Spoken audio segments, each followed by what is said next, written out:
Hi, I'm the Reverend Dr. Laura Kim Joyner. I'm here on October 9th. It's about 7:20 in the morning, and we're going to have sunrise at about 7:25. It'll be over here to this direction, but I'm not sure we're going to see it today because it's a little bit cloudy today. So welcome to Sunrise Birding for Life. We do this a couple times a week. It's a chance to connect to and celebrate all that is our lives together. So what's going on in your area where you are today? Please make comments and talk about it in the chat. I would love to hear from you all. Let's see what's happening here today. Um, well, the moon already set. It is waning. The sun will be up, as I said, in a few more minutes. We have in the morning Venus and Jupiter, though I didn't see him. Oh, did you just hear the American crows off there? That's one of the rules.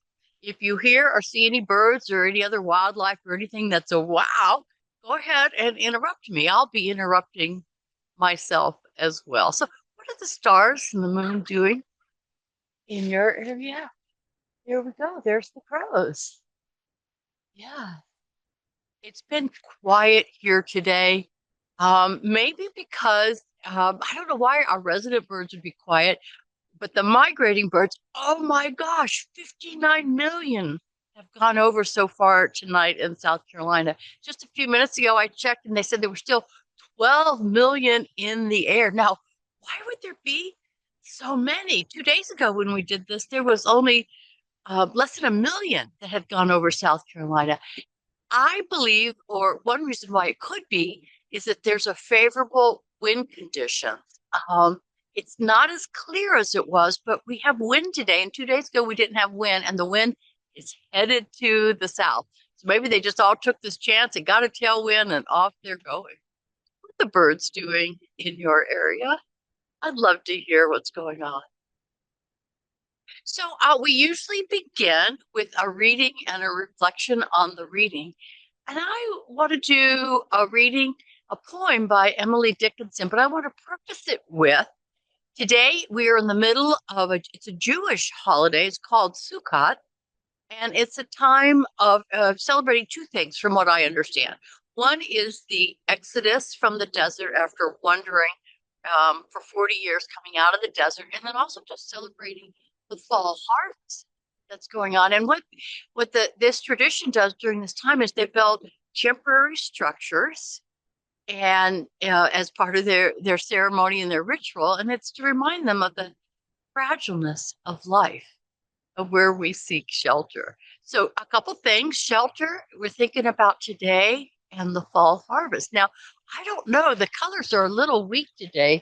Can you see? You can't really see the colors because the sun's not really bright. So you can't see that we're, even here in South Carolina, we're turning into our gold and our rust and our brown colors. So we definitely have fall harvest going on here. And then as far as shelters go, we know those birds are looking for shelter after flying all night and coming down and resting for the day. So they're looking for shelter. And we also, well, let's just read the poem and let's see what the poem might do for us. And you can just look over my shoulder and enjoy the sunrise as I speak. Emily Dickinson, Every Night, for Every Bird a Nest. It's the title of the poem, Every Bird a Nest. For every bird a nest, wherefore in timid quest some little wren goes looking around, wherefore where boughs are free, households in every tree. Pilgrim be found? Perhaps a home too high. Ah, aristocracy, the little wren desires. The lark is not ashamed to build upon the ground her modest house, yet who of all the throng dancing around the sun does so rejoice. You can look that up on the internet and read it again and think about it and perhaps journal about it as one of your practices for today. So some of the things that it reminds me of is that all our temporary, all our homes are temporary, all our shelters are temporary. Lives come and go. There is transition and there is change. It also reminds me to, with that in mind, is to offer shelter for others that might need this. Our birds, our people, our all kinds of species that are migrating, looking for shelter and looking to flourish. Migration is a tough issue. Immigration is a tough issue the world round. How can we provide shelter for those passing through? It also reminds me about perhaps the idea of a modest home like the lark who looks on the ground but is still rejoicing. We don't need to tell people or other animals that don't have much of a shelter, you need to just buck up and rejoice. No, but perhaps in our own lives, we can think about maybe we don't need to live so high and grander. Maybe we only need one streaming service instead of five. But wherever we live, whatever the shortfalls we feel that are in our life, whatever scarcity we feel, there is a chance to rejoice in what we have. What what do these comments in this poem mean for you? Where do you seek shelter? Here at the One Earth Retreat Center, we are rewilding this land. We've just been farming and hunting and ranching. And so we want the land to come back. We have a prairie, which you can see in front of us, that's coming back. We no longer cut it. And in the back, we're allowing the forest to come back because we want to provide shelter for the wildlife. We want to provide a sanctuary. We are a National Wildlife Federation sanctuary now. It doesn't take much to become one, but we are one. And we put these signs up along with all the hunting signs that are around this area. It's a hunting area. And so we want to provide shelter and sanctuary for all beings, for the wildlife as well as for the people who might come here needing a refuge and a place to rest. Where do you offer shelter in the world? Where might you need shelter in the world? So here we kind of blend Zen Buddhism with birding and connection practices. So that's one of our practices today is we're going to be emphasizing the Zen tradition. And so I think about this Zen chant, which of course I've adapted towards birds. I seek refuge in the birds who show me the way. I seek refuge in their song and their flap, the path of understanding and love. I seek refuge in the flock, the community that lives in harmony and awareness.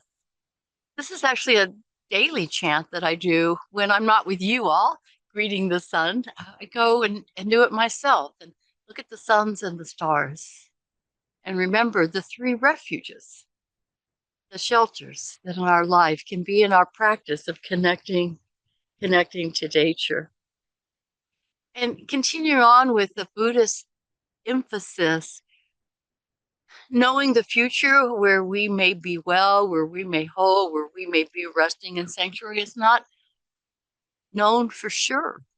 But perhaps in this moment, in this breath, we can connect and be aware of all that is around us. And we just take a moment. I've been talking a lot. I'm going to back out of the camera and you can just look or look out your own window or wherever you are and look at here you can see the trees moving in the wind because we do have wind today. As I told you, those birds are taking the wind for a ride. And let's see if we can see the sun trying to peek out over there to the east.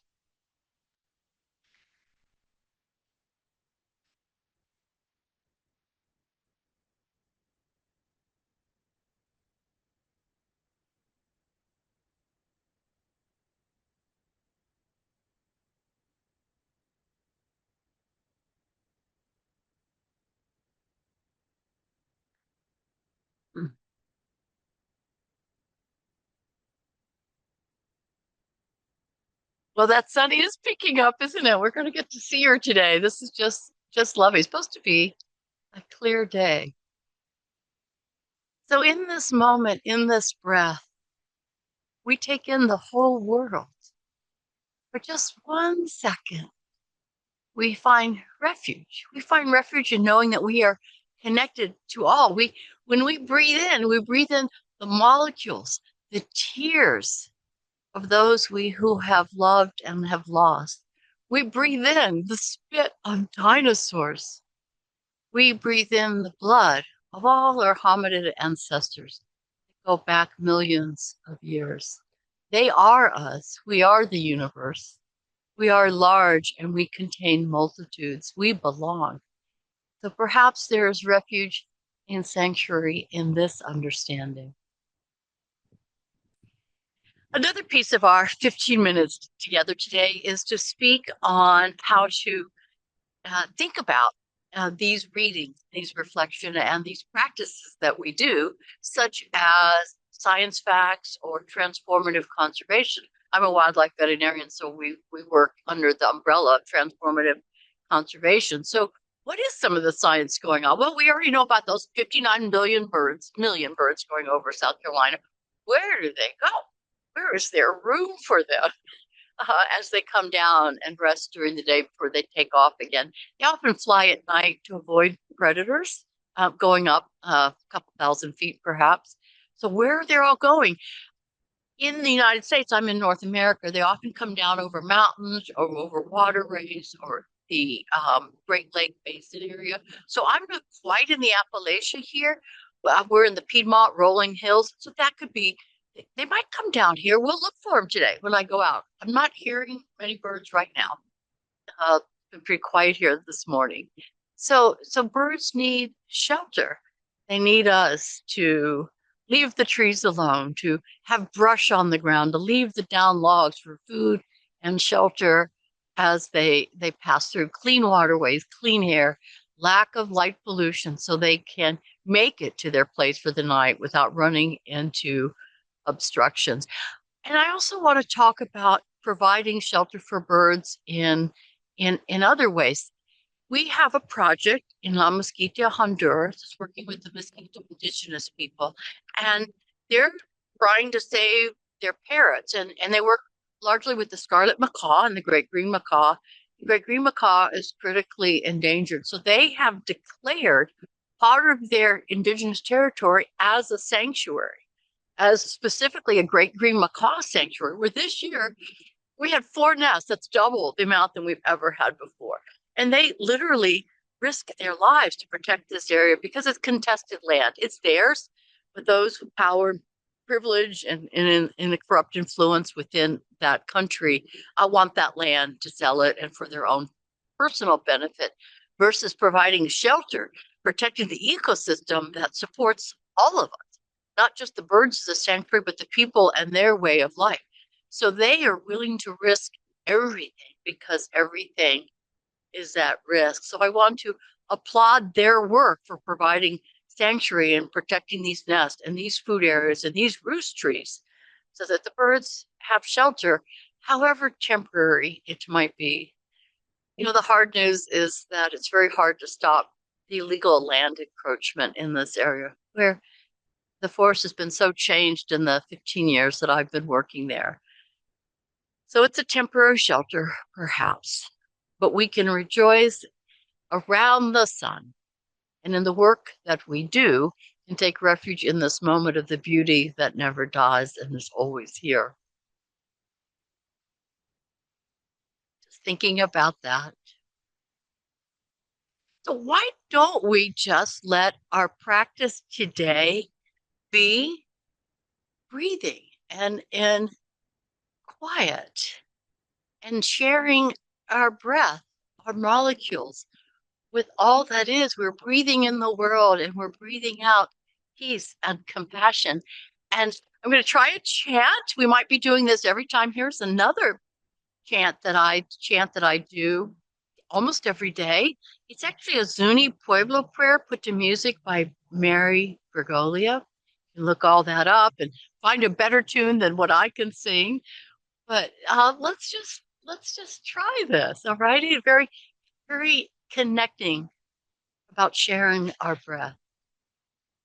I add my breath to your breath, that our days may be long on this earth. that the days of all being may be long. We add our breath to each other's breath, that we know that we belong and that the days of all beings may be long. So let us rest in quiet. Let us breathe deeply if it feels comfortable, at least in this moment, letting thoughts go, twirling around, touching the ground, feeling the wind and listening. Let us just breathe and be with the birds beyond words.